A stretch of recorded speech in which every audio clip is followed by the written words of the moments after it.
ഓം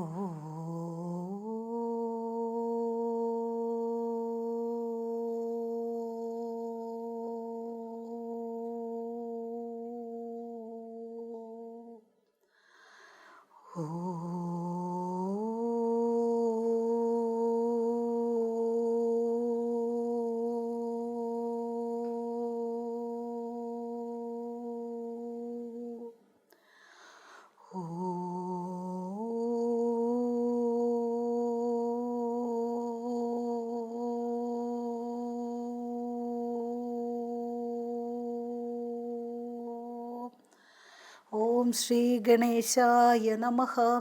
ഓം ശ്രീ സരസ്വത്यै നമഃ. ഓം ശ്രീ ഗുരുഭ്യോ നമഃ. സമസ്തജനകല്യാണേ നിരതം കരുണാമയം നമാമി ചിന്മയം ദേവം സദ്ഗുരും ബ്രഹ്മവിദ്വരം. മൂകം കരോതി വാചാലം പങ്കും ലംഘയത്തെ ഗിരിം. യത്കൃപാതമഹം വന്ദേ പരമാനന്ദമാധവം. ശ്രുതിസ്മൃതിപുരാണാനാം ആലയം കരുണാലയം. നമാമി ഭഗവത്പാദശങ്കരം ലോകശങ്കരം. ഓം സർവവേദാന്തസിദ്ധാന്ത ഗോചരം തമഗോചരം ഗോവിന്ദം പരമാനന്ദം സദ്ഗുരും പ്രണതോസ്മ്യഹം. സദ്ഗുരും പ്രണതോസ്മ്യഹം. ഓക്കെ.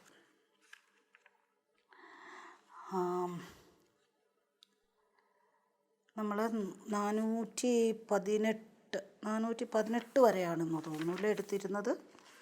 400 ഒരു മിനിറ്റ് കേട്ടോ. 418 കഴിഞ്ഞു. നമുക്ക് 415 മുതൽക്കൊന്ന് വായിക്കാം. എന്നോടൊപ്പം വായിച്ചു വരണേ. സതത വിമലബോധാനന്ദരൂപം സമേത്യ ത്യജ ജഡമലരൂപോപാധിമേതം സുദൂരേ അധ പുനരപി നൈഷ സ്മര്യതാം വാന്തവസ്തു സ്മരണവിഷയഭൂതം കൽപ്പതേ കുത്സനായ. സമൂലമേതത് പരിദഹ്യവഹ്നോ സദാത്മനി ബ്രഹ്മണി നിർവികൽപേ തദസ്വയം നിത്യവിശുദ്ധബോധാനന്ദാത്മനാ തിഷ്ഠതി വിദ്വരിഷ്ടഃ.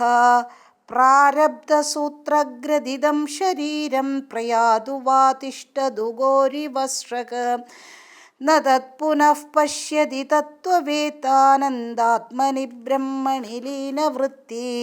അഖണ്ഡാനന്ദമാത്മാനം വിജ്ഞായ സ്വസ്വരൂപതഃ. കിമിച്ഛൻ കസ്യ ബാഹ്യേതോഃ ദേഹം പുഷ്ണാതി തത്വവിദ്. അപ്പോൾ അഖണ്ഡാനന്ദമാത്മാനം ആയിട്ടുള്ള അല്ലെങ്കിൽ അഖണ്ഡ ആനന്ദ സ്വരൂപമായിട്ടുള്ള ആത്മാവിനെ സാക്ഷാത്കരിച്ചിട്ട്, ഇതിനു മുമ്പ് നമ്മളോട് ഈ ശ്ലോകം അഖണ്ഡാനന്ദം ആത്മാനം ചേത് വിജാനീയാത് വിജാനീയാത് അയമസ്മീതി പൂരുഷഃ കിമിച്ഛൻ കസ്യ കാമായ ശരീരമനുസഞ്ചരേത് എന്നുള്ള ഉപനിഷത്ത് വാക്യത്തിൻ്റെ അനുവാദമാണെന്ന് നമ്മൾ കണ്ടിരുന്നു, കഴിഞ്ഞ ക്ലാസ്സിൽ കണ്ടിരുന്നു. അതായത് അഖണ്ഡ ആനന്ദമായിട്ടുള്ള ആത്മസ്വരൂപത്തെ സാക്ഷാത്കരിച്ചിരിക്കുന്ന ഒരുവിനെ സംബന്ധിച്ചിടത്തോളം പിന്നെ എന്തിനു വേണ്ടിയിട്ട്, എന്ത് കാര്യത്തിന്, ആർക്ക് വേണ്ടിയിട്ട് തൻ്റെ ശരീരത്തിന് ഇത്രമാത്രം പ്രശ്നങ്ങളോ അല്ലെങ്കിൽ അതിൻ്റെ പുറകെ ഇതിൻ്റെ പുറകെ അങ്ങോട്ടോടി ഇങ്ങോട്ടോടി എന്തിനു വേണ്ടിയിട്ട്, ആർക്ക് വേണ്ടിയിട്ട് ചെയ്യണം എന്നാണ് ചോദ്യം. അതിൻ്റെ ആവശ്യമില്ല. പിന്നെ സർവവും താനാണ് എന്ന് ഉള്ള അറിവും അനുഭവവും ഒക്കെ സാക്ഷാത്കരിച്ചിരിക്കുന്ന ഒരു മഹാത്മാവിനെ സംബന്ധിച്ചിടത്തോളം ഒന്നും ചെയ്യേണ്ടതായിട്ടില്ല. ചെയ്യാനുള്ളതൊക്കെ അദ്ദേഹം ചെയ്തു കഴിഞ്ഞു, പോകാനുള്ളിടത്തൊക്കെ അദ്ദേഹം പോയി കഴിഞ്ഞു. ഇനി വേറൊരു ഒന്നും ഇവിടെ ഇനി ഒന്നും ചെയ്യേണ്ടതായിട്ടില്ല, പൂർണ്ണമാണ്. ആ അവസ്ഥ വളരെ പൂർണ്ണമാണ്. അവിടെ വിഷയവസ്തുവുമില്ല, വിഷയങ്ങളുടെ ആനന്ദവുമില്ല, അനുഭവവുമില്ല, വിഷയം അനുഭവിക്കാനായിട്ട് ഒരാളും ഇല്ല അവിടെ.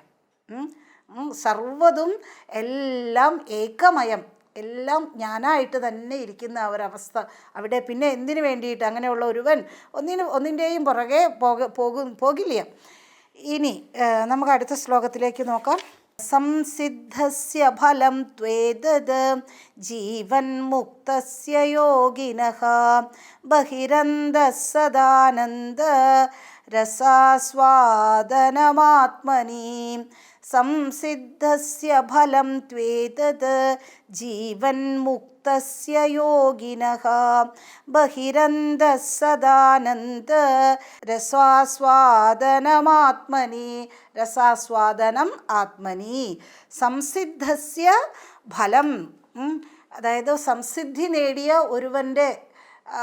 ഒരുവന് എന്ത് ഫലമാണുള്ളത്? സംസിദ്ധി, ജീവൻ മുക്തനായിട്ടുള്ള ഒരുവന് എന്താണ്? സംസിദ്ധസ്യ ഫലം തു ഏതത് ജീവൻ മുക്തസ്യ യോഗിനഃ. യോഗി ജീവൻ മുക്തി എന്നുള്ള ഒരവസ്ഥ പ്രാപിച്ചു കഴിഞ്ഞിരിക്കുന്നു. സംസിദ്ധി, അതായത് ജീവിതത്തിൻ്റെ പരമമായിട്ടുള്ള ലക്ഷ്യത്തിൽ എത്തിച്ചേർന്നിരിക്കുന്നു.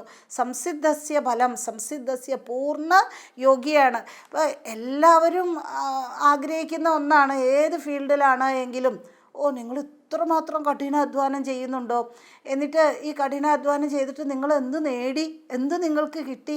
എത്ര സാലറി ഉണ്ടാകും? ഇങ്ങനെയൊക്കെ ആണ് പൊതുവെ നമ്മൾ ചോദിക്കുക, അല്ലേ? എന്ത് കിട്ടും? അപ്പോൾ പറയും, കിട്ടിയതൊക്കെ പറയും, ഈ കാറുണ്ടല്ലോ, ഇതെൻ്റെ ജോലി കൊണ്ട് ഉണ്ടാക്കിയതാണ്, ഈ വീടുണ്ടല്ലോ, ഇതും അതെ. ഇങ്ങനെ പക്ഷേ ഒരു ചോദ്യം മുക്തപുരുഷനോട് എന്ത് കിട്ടി എന്ന് ചോദിച്ചിട്ടുണ്ടായെങ്കിൽ അദ്ദേഹത്തിനും കാണുമല്ലോ ഒരു ആൻസർ. എന്തെങ്കിലും ഇല്ലാതെ പ്രയോജനം അനുദിശ്യ മന്ദോപി പ്രവർത്തത, ഒരു പ്രയോജനവും കാണാതെ ആരും ഒന്നിനു വേണ്ടിയിട്ട് മെനക്കെടില്ല ഇവിടെ. അപ്പോൾ ജീവൻ മുക്തനും ഉണ്ടാവും ഒരു ഫലം പറയാനായിട്ട്. എന്താ അദ്ദേഹം പറയുന്നതെന്നാണെങ്കിലോ, സദാനന്ദ രസാസ്വാദനം. രസാസ്വാദനമാണ് എനിക്ക് കിട്ടിയത്. എന്താ എനിക്ക് കിട്ടിയത്? രസാസ്വാദനം. രസാസ്വാദനം, സദാനന്ദ രസാസ്വാദനം.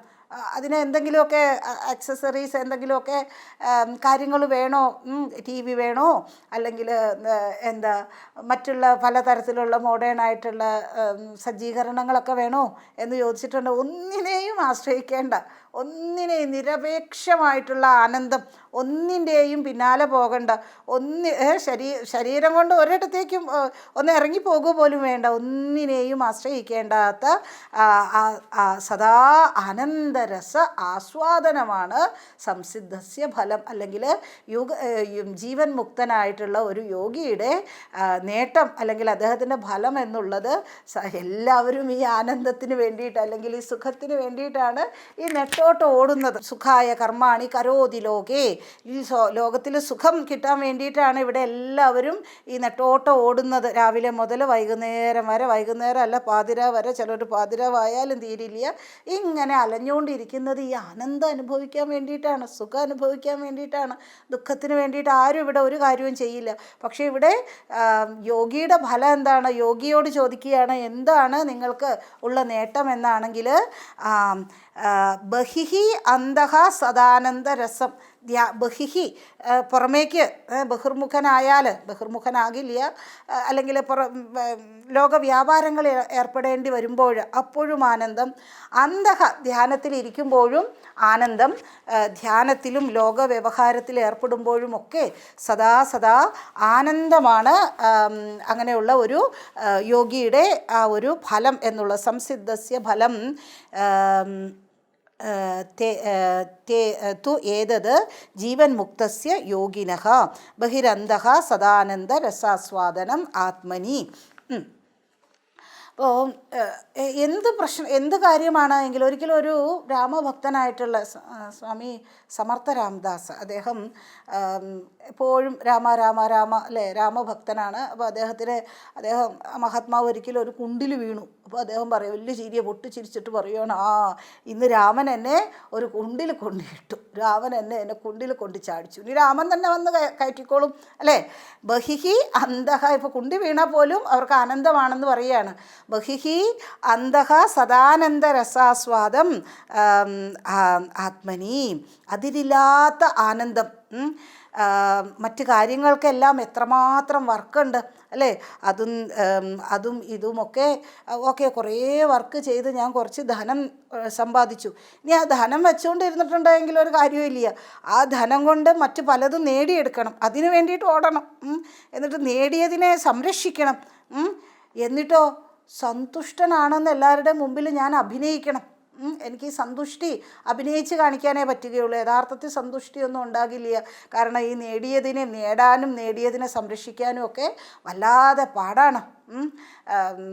അപ്പോൾ ഇവിടെ അങ്ങനെയൊന്നുമല്ല. ഇവിടെ ചുമ്മാതിരുന്ന് ആനന്ദാമൃതം ഉണ്ണുകയാണ്, ഒരു തരത്തിലുള്ള അനായാസേന.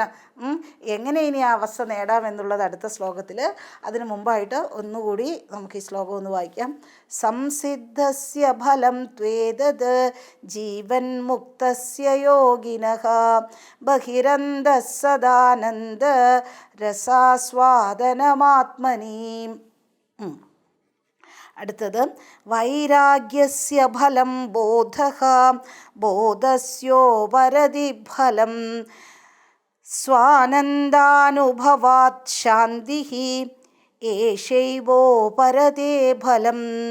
വൈരാഗ്യസ്യ ഫലം ബോധഃ ബോധസ്യോപരതി ഫലം സ്വാനന്ദാനുഭവാത് ശാന്തിഃ ഏഷൈവോപരതേ ഫലം. വൈരാഗ്യസ്യ ഫലം ബോധഃ. വൈരാഗ്യസ്യ ഫലം ബോധഃ. ബോധം എന്ന് വെച്ചാലോ അറിവാണ്. വൈരാഗ്യം എന്നതിൻ്റെ പൂർണ്ണ ഫലം അറിവാണ്, പൂർണ്ണ അറിവാണ്, പൂർണ്ണ ജ്ഞാനമാണ് വൈരാഗ്യത്തിൻ്റെ അവധി, അല്ലെങ്കിൽ വൈരാഗ്യത്തിൻ്റെ പൂർണ്ണത എന്നത് ജ്ഞാനത്തിലാണ്.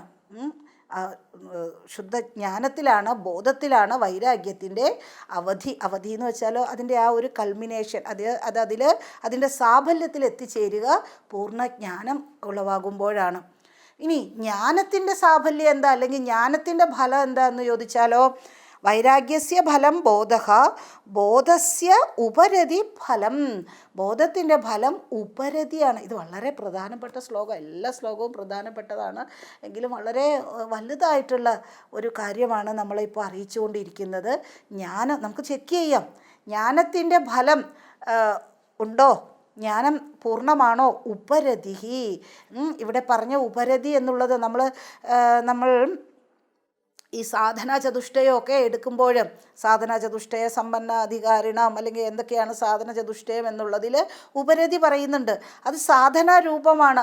അവിടെ എന്താണെന്ന് വെച്ചിട്ടുണ്ടെങ്കിൽ മനസ്സ് ഇതിലെയൊക്കെ പോകും. അങ്ങനെയുള്ള മനസ്സിനെ ഇങ്ങനെ പിടിച്ച് വലിച്ചു കൊണ്ട് വന്ന് പിന്നെയോ അതിനെ അങ്ങനെ നിർത്താനുള്ള ആ ഒരു കഴിവിനെയാണ് അവിടെ ഉപരതി എന്ന് പറയുന്നത്. സാധനാ ലെവലിൽ അതാണ് ഉപരതി എന്നുള്ളത് കൊണ്ട് ഉദ്ദേശിക്കുന്നത്. ഇവിടെ സാധ്യമാണ്, ഫലമാണ് ഉപരതി. അതായത് മനസ്സ് പ്രയത്നം വിനാ ഉപരമിക്കുന്നു. ഒരു തരത്തിലുള്ള പ്രയത്നവും ആവശ്യമില്ല. അവിടെ ആ ഉപരതിക്ക് കുറച്ചൊക്കെ പ്രയത്നം. എൻ്റെ മനസ്സ് എത്ര പ്രാവശ്യം ഈ ലോകസുഖങ്ങളുടെ പിന്നാലെ പോയിട്ട് നായ എല്ല് തിന്നുന്നത് പോലെ ഈ നായ എല്ല് കടിച്ചുകൊണ്ടിരുന്നിട്ടുണ്ട് എങ്കിൽ അതിൻ്റെ ഉള്ളിൽ നിന്ന് തന്നെയുള്ള ബ്ലഡാണ് വരുന്നത് അല്ലേ? വായൊക്കെ പൊട്ടി പിന്നെ കുറേ കാലത്തേക്ക് എല്ല് കടിക്കാതെയാകും. എന്നിട്ട് അത് ആ എല്ല് കടിച്ചുകൊണ്ടിരിക്കുന്ന സമയത്ത് അത് വിചാരിക്കുകയാണ് എന്തൊരു ടേസ്റ്റാണ്, എന്തു രസമാണെന്നൊക്കെ. സത്യത്തിൽ എന്താ അത്? സത്യത്തിൽ അതിൻ്റെ തന്നെ ഉള്ളിൽ നിന്നുള്ള അതിൻ്റെ തന്നെ ബ്ലഡിൻ്റെ ഒരു സ്വാദാണ് അതിന് കിട്ടുക. പക്ഷെ അത് മനസ്സിലാക്കുന്നില്ല. അപ്പോൾ ഇങ്ങനെ പരക്കം പായുന്ന മനസ്സിനെ ഈ തരത്തിലുള്ള വിചാരങ്ങളിലൂടെ നമ്മൾ പഠിപ്പിച്ച് അതിനെ കൊണ്ടുവന്ന് ഒരു സ്ഥലത്ത് അടക്കി ഒതുക്കി ഇരുത്തുകയാണ് ഈ മനസ്സിനെ സാധനാ തലത്തിൽ. പക്ഷേ ഇതങ്ങനെയല്ല. ഇത് സ്വാഭാവികമായിട്ട് മനസ്സ് പോകില്ല, ആ ഒരവസ്ഥയിൽ എത്തിച്ചേരുക. അപ്പോൾ ഇവിടെ വൈരാഗ്യവും ജ്ഞാനവും അതുപോലെ തന്നെ ഈ ഉപരതിയൊക്കെ അതിൻ്റെ ഹയസ്റ്റ് തലത്തിലാണ്. ഏറ്റവും ഉന്നതമായിട്ടുള്ള തലത്തിലെ വൈരാഗ്യത്തെക്കുറിച്ചും ഉപരതിയെക്കുറിച്ചും ജ്ഞാനത്തെക്കുറിച്ചും ഒക്കെയാണ് പറയുന്നത്. മുമ്പ് എല്ലാം ഉപേക്ഷിക്കാനുള്ള ആ ഒരു കപ്പാസിറ്റി ഉണ്ടല്ലോ, നമ്മൾക്കുള്ള ഒരു കഴിവുണ്ടല്ലോ, അതിനെയാണ് വൈരാഗ്യം എന്ന് പറഞ്ഞത്. അതിൻ്റെ ആ വൈരാഗ്യം അങ്ങനെയെല്ലാം ചെയ്ത് കഴിഞ്ഞ് വൈരാഗ്യത്തിൻ്റെ ഫലം, ആ വൈരാഗ്യം പൂർണ്ണമായിട്ടും എനിക്കുണ്ടോ എന്ന് എങ്ങനെ അറിയാൻ സാധിക്കും? ജ്ഞാനം, ആ ജ്ഞാനത്താലോ അനായാസമായിട്ടുള്ള ഉപരതിയിൽ എത്തിച്ചേരും.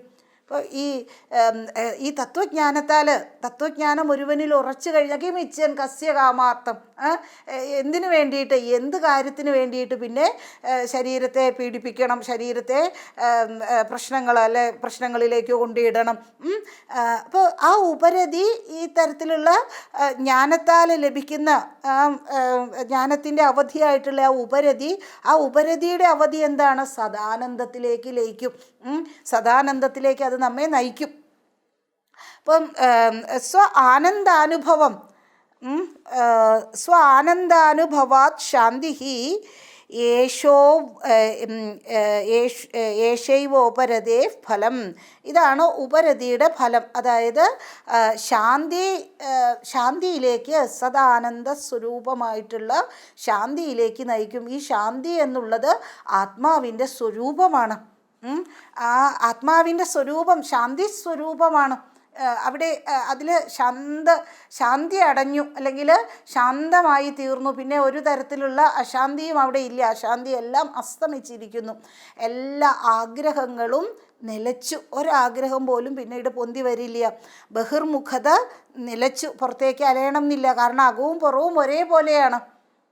എല്ലായിടത്തും സദാനന്ദം താൻ തന്നെയായിട്ട് അനുഭവപ്പെടുകയാണ്.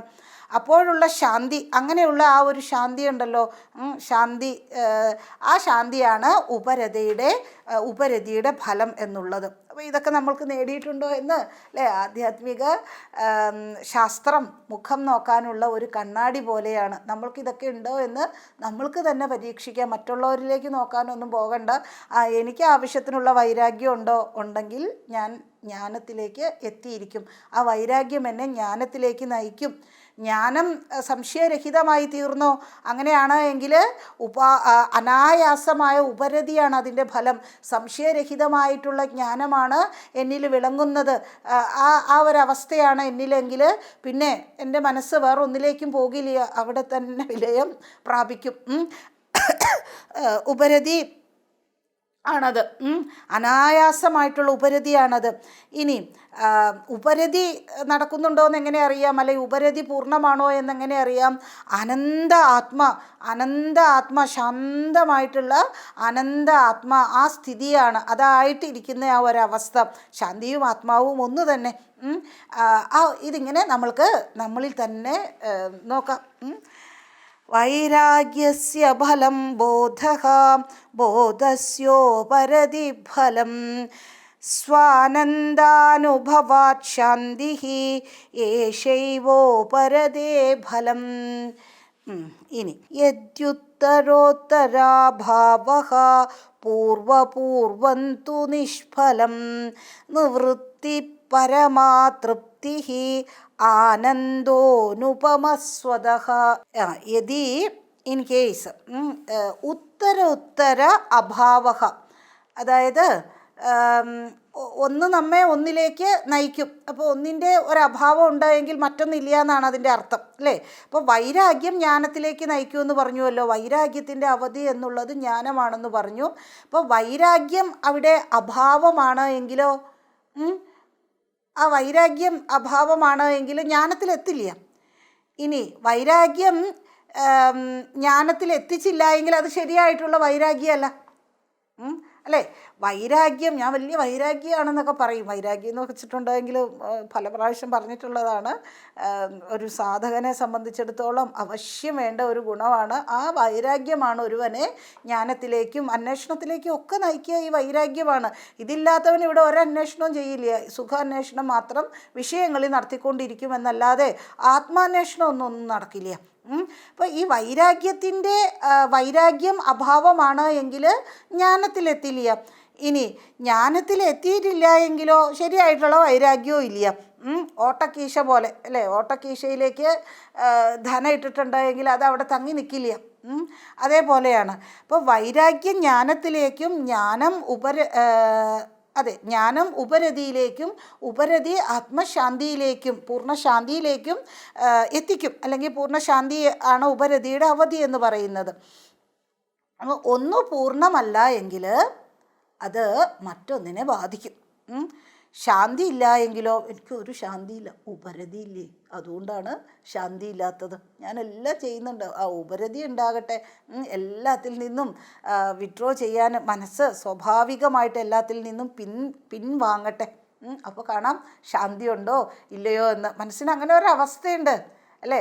പലർക്കും അറിയില്ല, കടലിന് തിരമാലകളില്ലാത്ത ഒരു ഉള്ളിലേക്ക് ചെന്നിട്ടുണ്ടെങ്കിൽ നിഷ്കമ്പമായിട്ടുള്ള ഒരു അവസ്ഥയുണ്ട് അതിനെന്നുള്ള കാര്യം അറിയില്ല. കാരണം നമ്മൾ കണ്ടിട്ടുള്ളത് ഈ വലിയ തിരമാലകളെ മാത്രമാണ്. അപ്പോൾ ഈ തീരത്താണ് നമ്മളുടെ നിൽപ്പ്. തീരത്ത് നിന്ന് ഈ തിരമാലകളെ ഇങ്ങനെ ഈ തിരമാലകളുമായിട്ട് ഇങ്ങനെ സംവദിച്ചു കൊണ്ടിരിക്കുകയാണ്. കുറച്ചുകൂടി ഒന്ന് ഉള്ളിലേക്ക് പോയി നോക്കൂ, അവിടെ നിഷ്കമ്പമായിട്ടുള്ള സമുദ്രം ഉണ്ടാകും അല്ലേ. അപ്പോൾ അതുപോലെ തന്നെയാണ് നമ്മളുടെ മനസ്സ്. ശാന്തിയില്ലേ, ശാന്തി ഇല്ലെങ്കിൽ അർത്ഥം തീരത്താണ് പരിപാടി മുഴുവനും. മനസ്സിൻ്റെ തീരത്ത് അല്ലെങ്കിൽ വളരെ ഉപരിപ്ലവമായിട്ടുള്ള കാര്യങ്ങളിൽ മാത്രം ശ്രദ്ധിച്ചുകൊണ്ട് ഇരുന്നിട്ടുണ്ട്, ശാന്തി കിട്ടില്ല. ശാന്തി കിട്ടണമെങ്കിലോ ഉപരതി പൂർണ്ണമാകണം. എല്ലാറ്റിൽ നിന്നും മനസ്സ് പിൻവലിഞ്ഞ് അതിൻ്റെ സോഴ്സിലേക്ക് കൊണ്ടേ എത്തിക്കണം. എങ്കിൽ മാത്രമേ ആ ശാന്തി അനുഭവിക്കാനായിട്ട് സാധിക്കുകയുള്ളൂ. അപ്പോൾ ഈ ശാന്തി ഇല്ല എങ്കിൽ എന്താ അർത്ഥം? ഉപരതി ആവുന്നത്ര അല്ലെങ്കിൽ വേണ്ടുവോളം സഫിഷ്യൻ്റ് ഉപരതി ഇല്ല എന്ന് തന്നെ അർത്ഥം. അപ്പോൾ ഉപരതി പൂർണ്ണമല്ല, കാരണം എന്താ? ജ്ഞാനവും പൂർണ്ണമല്ല. പൂർണ്ണജ്ഞാനം, സംശയരഹിതമായിട്ടുള്ള ജ്ഞാനം ഉറച്ചിട്ടില്ല, അത് വേണ്ടുവോളമായിട്ടില്ല എന്നർത്ഥം. ഇനി വൈരാഗ്യം എന്തിലേക്ക് നമ്മെ എത്തിക്കും? ജ്ഞാനത്തിലെത്തിക്കും. ബോധം, വൈരാഗ്യത്തിൻ്റെ അവധി ബോധമാണ്, ബോധത്തിൻ്റെ അവധി ഉപരതിയാണ്, ഉപരതിയുടെ അവധി ശാന്തിയാണ്. അപ്പോൾ ഈ ഒരു ഇതിലെവിടെയെങ്കിലുമൊക്കെ ഏതെങ്കിലും ഒരു അഭാവം ഉണ്ടായിട്ടുണ്ട് എങ്കിൽ, അല്ലെങ്കിൽ അത് വേണ്ടുവോളം ഉണ്ടായിട്ടില്ല എങ്കിൽ ഒന്ന് മറ്റൊന്നിനെ ബാധിക്കും.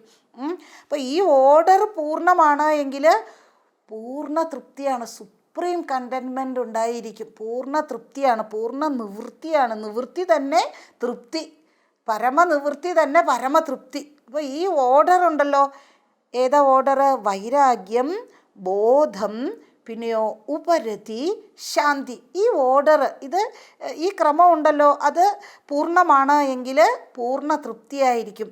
അപ്പോൾ നമുക്ക് വൈരാഗ്യം ഇല്ല, ജ്ഞാനം ഇല്ല എന്നൊന്നും പറയാൻ പറ്റില്ല കേട്ടോ. ഒരല്പസ്വല്പമൊന്നും ഇല്ല എങ്കിൽ ഈ വിവേക ചൂടാമണി എന്നുള്ള വാക്ക് പോലും കേൾക്കില്ല. അപ്പോൾ അല്പസ്വല്പം വൈരാഗ്യവും ജ്ഞാനവും ഒക്കെ നമ്മൾക്കുണ്ട്, പക്ഷേ അത് ആവശ്യത്തിന് വേണ്ടുവോളം ഇല്ല. നോട്ട് ഗുഡ് എനഫ്, അത്രേ ഉള്ളൂ. പൂർണ്ണമാക്കണം അതിനെ, അതാണ് വേണ്ടത്. നമുക്കിതൊന്നുകൂടി വായിക്കാം. വൈരാഗ്യസ്യ ഫലം ബോധഃ, ബോധസ്യോപരതി ഫലം, സ്വാനന്ദാനുഭവാത് ശാന്തിഃ, യേശൈവോപരതേ ഫലം.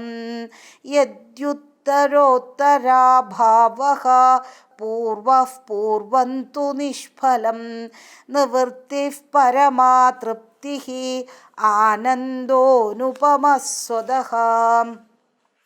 ഓം പൂർണ്ണമദഃ പൂർണ്ണമിദം പൂർണ്ണാത് പൂർണ്ണമുദച്യത്തെ പൂർണ്ണസ്യ പൂർണ്ണമാദായ പൂർണ്ണമേവാവശിഷ്യത്തെ. ഓം ശാന്തി ശാന്തി ശാന്തി. ഹരി ഓം. ശ്രീ ഗുരുഭ്യോ നമഃ. ഹരി ഓം.